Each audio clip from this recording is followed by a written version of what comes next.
Hello everybody, welcome to the final post in Women's Month, day 31, the 31st of August.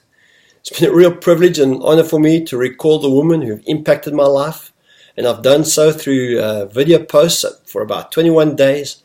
And then over the last 10 days, I've been quoting women who've impacted our world. Recalling these women and the women who've impacted my life has been a real privilege and a real honor as I've been able to celebrate Women's Month. They tell us that when we do a video post on Facebook, we shouldn't do it for more than 1.5 minutes because they say the focus and the attention span of those who watch these kind of things on Facebook doesn't last longer than 1.5 minutes.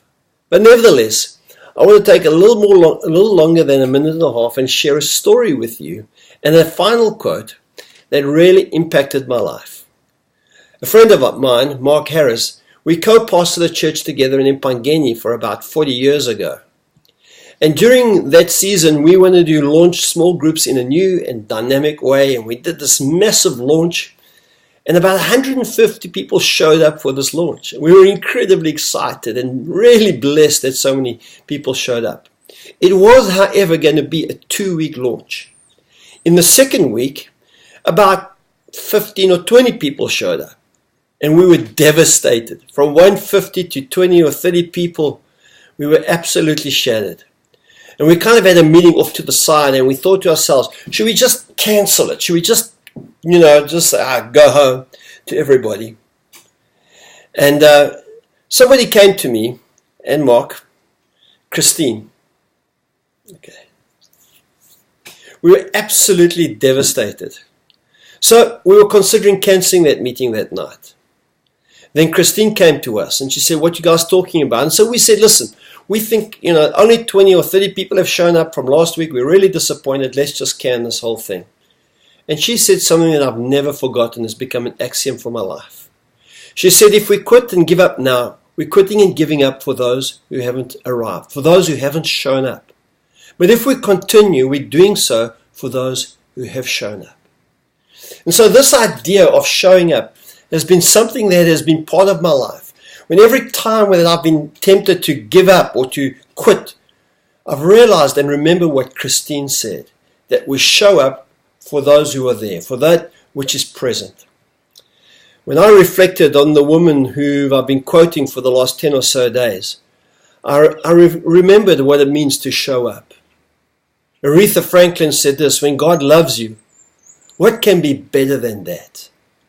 And I realized that what she was saying was, we need to show up with the one life that we have, knowing that God loves us. Joyce Meyer said something along about being patient with a good attitude as you wait. And for me, that speaks about showing up and being present with people who are in front of me and not always thinking of the next thing. Rosa Parks, she said this, it is up to us to prepare our children for what they have to meet, and hopefully we shall overcome. And she was speaking that in reflection, in respect to racism. And I thought to myself, we need to show up against prejudice, against racism, and not be found to be silent, and to train the next generation. Catherine Kuhlman, the famous healer, spoke about the fact that all healing is divine, whether it is physical or spiritual. But of the two, it is undeniable that the spiritual healing is even greater. And for me, that speaks of the fact that we need to show up and realize that we are image bearers of God. Mother Teresa said, spread love everywhere you go. Let no one ever come to you without leaving happier. That speaks to me about showing up that we believe in God and that God cares for us and cares for others. Mary Tyler Moore, the comedian, said, you can't be brave if you've only had wonderful things happen to you. And that speaks to me of showing up and being brave in adversity. That life isn't just simply a series of wonderful occasions, but it's being brave in adversity. Condoleezza Rice said something along the lines that people who so often end up first don't actually set out to be first. They set out to do something that they really love, and it just happens that they're the first ones to do it. And for me, that speaks about showing up and stop fussing about what other people think or what other people are doing, but figure out what you love and show up and do what you love to do. Golda Meir said, by fanning the tiny inner sparks of possibility into flames of achievement, speaks to me of something I heard Skip say many years ago. Show up and do the next right thing. Don't worry about the big end result, but do the next right thing. And then finally, Tuli Mandonsela said this. It is our uniqueness that makes us fit for our individual purpose in life.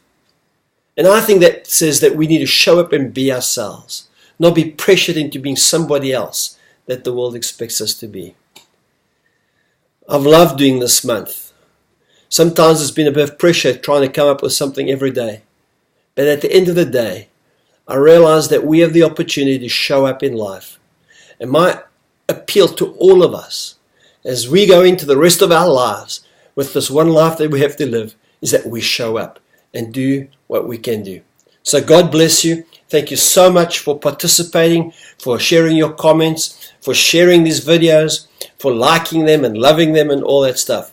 It's been a wonderful experience for me to serve many in this way. So God bless you. Have a great day.